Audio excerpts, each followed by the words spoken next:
Yo, what's going on, guys? Welcome back to the channel. Hope you guys enjoyed the video today. We're going to go through the Warriors game against the Manly Sea Eagles, but quickly, before we get through the video, I do want to honestly just let you guys know what's going on in my life right now really quick. If you want to check out my Warriors review and just skip ahead of all this sort of stuff, I'll put a little timestamp down below, my thoughts and all that, so you can go straight to that. But quickly, I've currently switched my schedule all the way around because I've gone to day shift for work. So my factory has slowed down on work. All our night shift crew have gone back to day shift. So something that took out of my hands and that, but this could change my YouTube channel just a tiny bit, just more scheduling, just videos coming out on different times and that, and maybe even like forcing me to do these Warriors videos a little bit earlier, maybe on my weekends and stuff like that, straight after the games, like my honest thoughts, really quick ones. So it might change up a lot of things. It might take away my tips video, so I'm not too sure yet. I'll let you guys know if you aren't seeing my tips videos coming up and all that, that is the reason. I'm going more towards my topic videos and stuff where I can sit down, give my honest view on certain things that are going on in rugby league right now, NRL.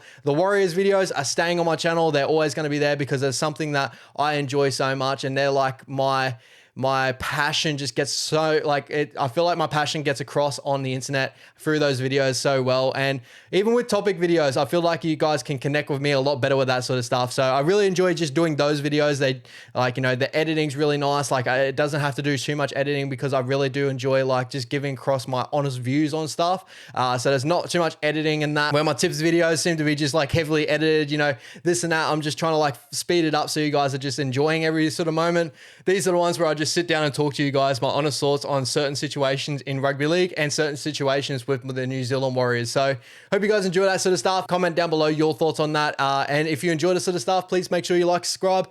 Without further ado, let's get through the Warriors talk. So another win for the boys, 29-22. Not the most convincing win against the Manly Sea Eagles, but I've been saying this for a little while now. The two games that worried me coming all the way to our later run towards the end of the year was the Gold Coast Titans game and the Manly Sea Eagles game. And you're probably wondering why.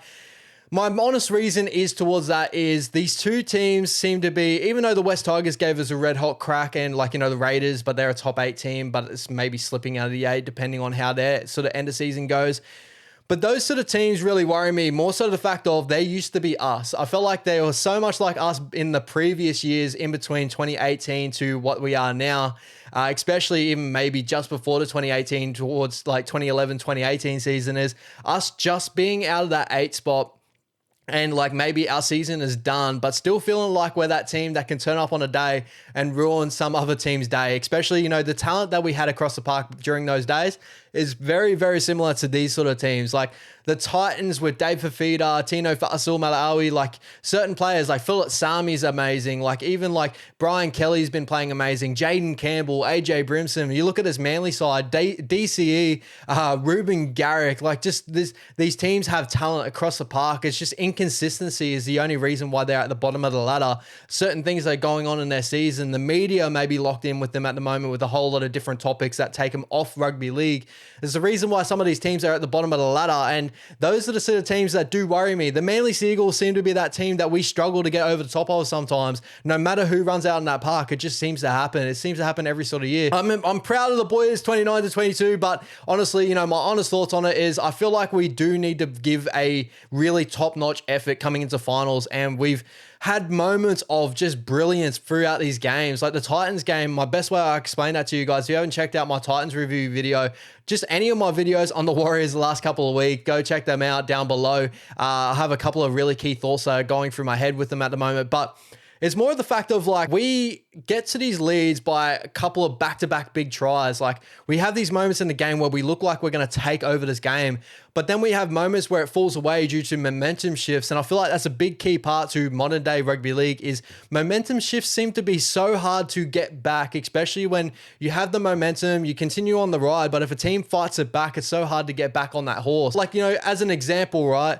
In this game, we went back-to-back tries here with Dallin, I think, going over a couple of times tonight, and then the obstruction call happened. And when, you know, obviously DC, for me, you know, that really hurts, like the obstruction call, especially when DC made that tackle on the like 2 meters out from the line later on in that, like that whole set play. It really was like, did he really get obstructed? But, you know, it is what it is. That's the letter of the law. That's what we fight by. But we had that And then it felt like the game shifted back in Manly's favour where they put a couple of Jason Saab tries to get to the lead at halftime. But I do also want to credit Webby because this actually shows a massive key part to his coaching game and that. And I said it on the Wise Up podcast on his live stream when he put up a live stream earlier on, and that is whenever I see the boys go into halftime, I don't feel like we come out a worse team. I feel like we come out a better squad for the most of it. Like, I feel like Webby must have really nice directs talking to the boys. Maybe he gets with them, he puts an arm around them if they're not playing as well, or he goes to the boys that are playing well and say, these are the key parts that I need you to attack in these areas.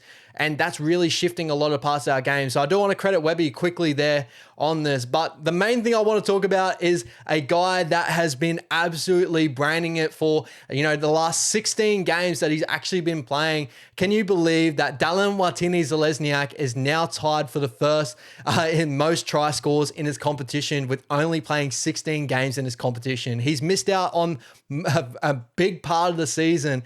The other two guys that are tied with him right now, Jermaine Asako and Alex Johnston, they've played close to a full season. Dallins has missed quite a bit of the season and is still fighting for that first role, and he still has a massive chance for that first position, especially with us coming up against obviously a couple of other teams that are struggling on the ladder at the moment, even though we can't really take them lightly, but we'll talk about that a little bit later on. But Dallin Watene-Zelezniak in this game, 3 tries, 173 run meters, 6 tackle breaks, 3 line breaks, just an absolutely mammoth effort. And he just looked like an outstanding winger in this game. Like, he was unstoppable in moments. The try that he beat at least 4 Manly Seagulls where he cut back on the inside. Also, shout out to Rocco Berry with that shift that he gone around the back of Dallin when he cut back on the inside. I feel like he took a lot of I think on that same side, I think is Raymond Wenger that defends on that side. He definitely shifted out due to, Berry running that sweep play on the other side.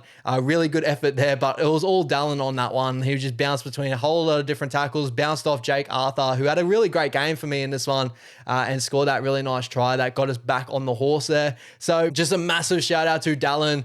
He was absolutely amazing. But from that, I felt like Montoya definitely didn't have his best game in this one. I felt like he gave away a couple of errors in this one, a couple of moments that he just looked really shaky in this game. I'm not too sure what's going on with Montoya at the moment, but he will pick it up. He's a classy player. I've seen a lot of comments online that people are saying we need to push Montoya out and bring Gossi in. And I love Edward Gossi, but, Montoya, if we do forget, there's been moments this season where he's looked like the better winger out of the, what we've had at the Warriors. Like, I'm remembering Cowboys games where he did very similar things to what Dallin did. And I feel like maybe this is just a period with him at the moment due to, if you haven't checked out my Luke Metcalf video, go check that out. Hopefully I don't come across that bad with that Luke Metcalf one. It's more of the fact of with Luke Metcalf at the moment, the way I'm looking at Luke is his best position to me by the looks of it. And I've heard it on podcasts before, and it's something that I have just picked up on, is I feel like his best position, like as a player, his best position is fullback.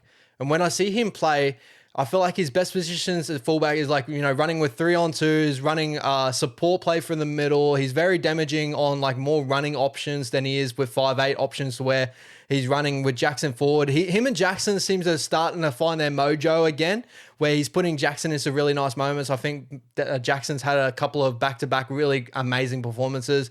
He's been clear for us this season. He's been amazing as well. So one of those big key signings that we have.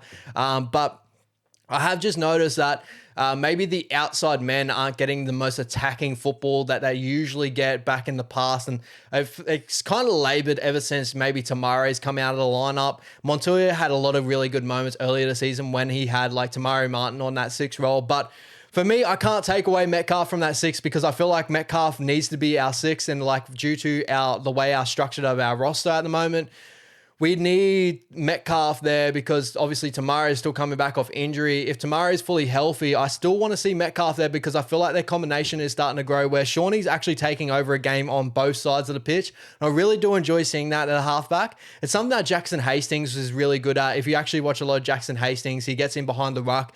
He does a lot of stuff where he just puts people in the right places. He's a conductor a little bit more. And Shawnee's doing that a lot more now where he's sweeping to the left side and creating more of having a 2 fullback option option, if that makes sense to you guys.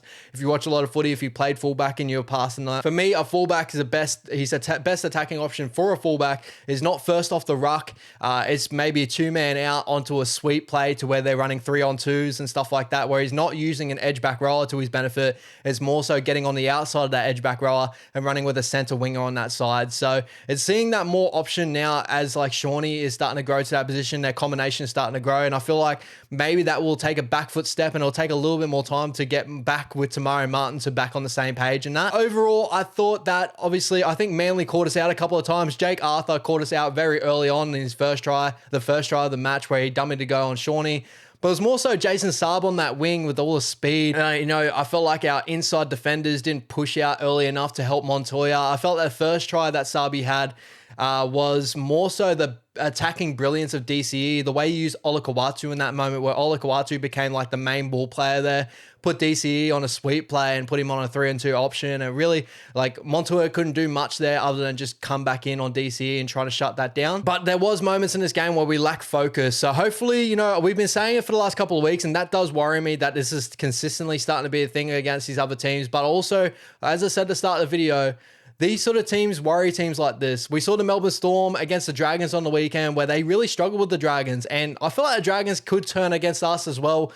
They've got talent across the park as well. It's the NRL. Anyone that turns up on a day, they can turn up. It's just hopefully the boys can really have a performance to where I don't come on this camera and just say to you guys like, maybe we're still losing focus and that. Hopefully we can turn it around. But comment down below your honest thoughts, guys. Hopefully you guys do enjoy the video today. Please make sure you like, subscribe if you really do enjoy this sort of content. And as I said before, comment down below your thoughts overall. I'm so sorry about everything that's going on with me at the moment, but I will try to stay consistent. I will try and see how this channel grows. And I'm just loving making content for you guys and just giving my thoughts so I can just talk to you guys through the internet. So I hope you guys enjoy. Take it easy, guys. Peace out.